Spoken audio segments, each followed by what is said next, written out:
Mais pourquoi toutes ces feuilles, elles changent de couleur?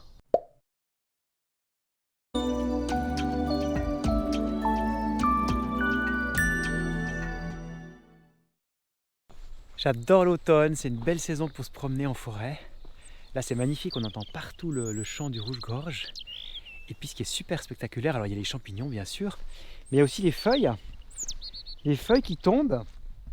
Et puis, avant de tomber, elles changent de couleur, elles deviennent jaunes, elles deviennent rouges, elles deviennent oranges. C'est super beau. Et très souvent, on me demande, mais pourquoi ces feuilles changent de couleur? Alors, l'explication est simple. En fait, dans les feuilles, il y a des substances colorées. La plus importante d'entre elles, c'est la chlorophylle, qui est bien connue. C'est elle qui donne la couleur verte à ces feuilles d'érable, par exemple. La chlorophylle, c'est une substance un petit peu magique qui permet la photosynthèse, qui permet aux arbres de récupérer l'énergie du soleil pour faire des sucres, pour grandir, pour pousser.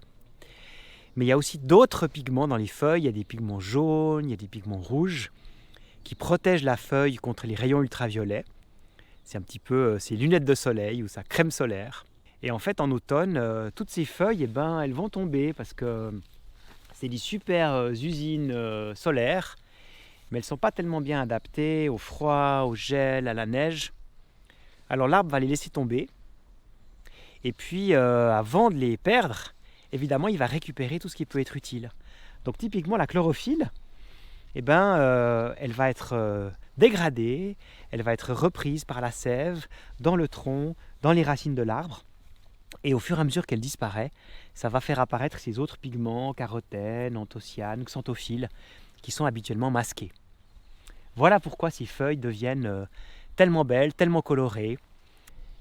Quand l'arbre n'a vraiment plus besoin de sa feuille, il va faire un petit bouchon de liège juste sur le pétiole. Et du coup, la feuille, elle va tomber, elle va se détacher très facilement au premier coup de vent. Et puis elle va tomber.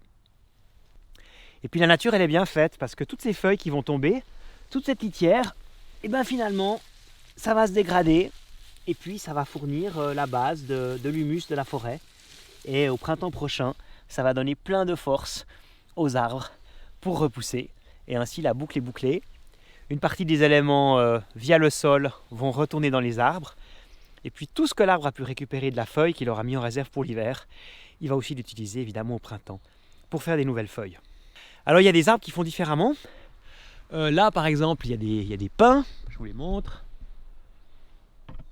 Voilà, des pins. Alors eux ils ont des aiguilles. Donc les aiguilles c'est des feuilles persistantes qui supportent l'hiver. Alors c'est pratique parce que c'est pas nécessaire chaque automne de les faire tomber, chaque printemps d'en recréer. Les aiguilles, enfin les feuilles des sapins et des pins, elles peuvent vivre 3, 4, 5 ans. Mais le rendement de la photosynthèse est quand même moins bon. Donc il y a vraiment des arbres qui ont les deux stratégies. Soit je garde mes feuilles plusieurs années, mais dans ce cas elles doivent être très coriaces, très résistantes, très cireuses au froid. Elles seront moins efficaces pour la photosynthèse. Soit je fais vraiment des super usines solaires chimiques, mais alors chaque automne, il faut les laisser tomber. Et c'est ça qui fait la magie de la forêt en automne. À part ça, si vous me suivez sur internet, vous avez sûrement entendu parler de cette série télé Nos Amis Sauvages, qui est passée à la radio-télévision suisse cet automne. Eh bien, il y a un DVD qui vient de sortir, qui regroupe les 6 épisodes de cette série, avec un super bonus qui raconte les coulisses de cette aventure TV. Et ce DVD, si ça vous intéresse, vous pourrez le commander en cliquant sur le lien à la fin de cette vidéo. Et moi, je vous donne rendez-vous la semaine prochaine sur laminutenature.net pour de nouvelles aventures. Ça se passe près de chez vous. À plus!